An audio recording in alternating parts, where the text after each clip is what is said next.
World Cup 2016, gli europei di calcio a 8 si giocano a Roma. Scegli la maglia della tua nazionale e vinci 10 weekend in una capitale europea. No, il Cotton quando scende in campo non può permettersi di parlare di assenze. In quella partita l'approccio è stato sbagliato, un po' da parte di tutti, molto probabilmente abbiamo pagato la superficialità, avevamo avuto l'occasione, non ricordo se fare il 2 o il 3-0 che forse sul campo della Stella Azzurra ci avrebbe permesso di gestire meglio la partita. Alla lunga sono usciti loro, c'è stato qualche infortunio nostro di gioco per cui la partita ha preso un binario che poi è finita con una vittoria meritata per il Footballette che sta dimostrando comunque in Coppa che ci tiene. Faccio l'in bocca al lupo alle due finaliste e spero che comunque esca fuori una bella partita. Noi da detentori del titolo possiamo soltanto sperare quello. Lungo. Vabbè, quello è il nostro gioco, nel senso cerchiamo, grazie ai difensori che abbiamo, di cominciare la fase difensiva con gli attaccanti, con un forte pressing, costringere le squadre probabilmente a un lancio che ci favorisce nella nostra fase difensiva. E i ragazzi del Footballette erano contati, quindi era anche difficile per loro magari tenere un ritmo alto. Noi oggi abbiamo una panchina lunga, quindi il ritmo alto lo potevamo tenere per 50 minuti, così abbiamo fatto.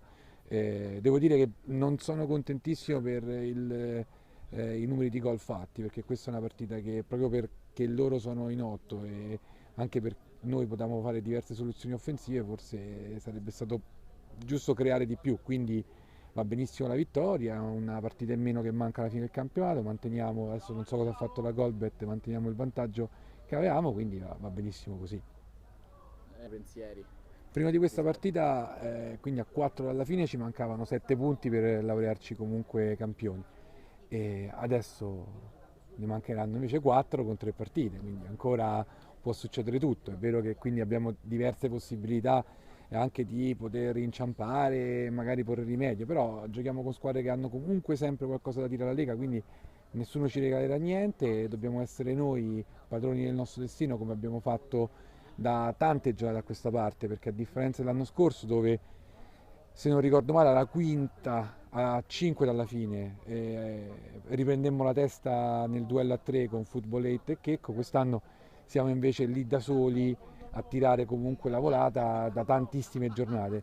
Questo lo paghiamo in termini di nervosismo, lo paghiamo in termini anche di stanchezza mentale e quindi io sono contento dei risultati adesso più che delle prestazioni. Poi alcune volte potremo giocare meglio, alcune peggio. In questo momento del campionato quello che conta sono i 3 punti e vincere le partite.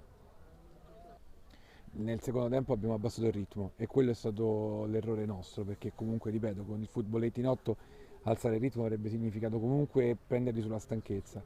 Non l'abbiamo fatto, abbiamo un po' gestito la partita come sa fare il Cotton e va bene così. Avevamo comunque 2 gol di vantaggio che ci davano un margine di sicurezza e io preferisco sempre averne 3 per essere totalmente sicuri. I ragazzi hanno comunque fatto una fase difensiva sempre molto attenta, dal punto di vista offensivo invece magari non abbiamo brillato oggi, però non è che ci siamo addormentati, semplicemente abbiamo abbassato il ritmo, forse perché, ripeto, stare lì davanti da così tante giornate e tirare il gruppo e sapere che comunque non puoi sbagliare, perché per tante giornate abbiamo sempre avuto una squadra a 2-3 punti, non è facile, si spendono energie ed ecco poi perché molti altri presidenti o allenatori sostengono che chi vince la regular season è il vero vincitore, perché effettivamente 30 partite sono 30 partite, noi siamo lì davanti da così tante partite, se vinceremo saremo bravi, ma saremo a metà dell'opera. Questa sera. No, non ti potrò mai dire chi è stato il migliore in campo. Sicuramente c'è stato qualcuno che può aver fatto qualcosa di positivo. Sono contento del rientro di Zampe perché rientrava da un infortunio, erano 2 settimane che non giocava. Sono contento quando Blando segna perché comunque lo utilizzo anche in una posizione dove lui dà molta disponibilità alla squadra. Sono contento di aver visto in campo Fatati e Casimiri che sono giocatori di altissima qualità. Michele l'abbiamo provato oggi come punta perché per il prossimo anno sicuramente entrerà a far parte del Cotton, è un ragazzo che comunque ci permette delle giocate che a noi piacciono, poi il resto della squadra ha giocato comunque bene, quindi contento di tutti, come sempre.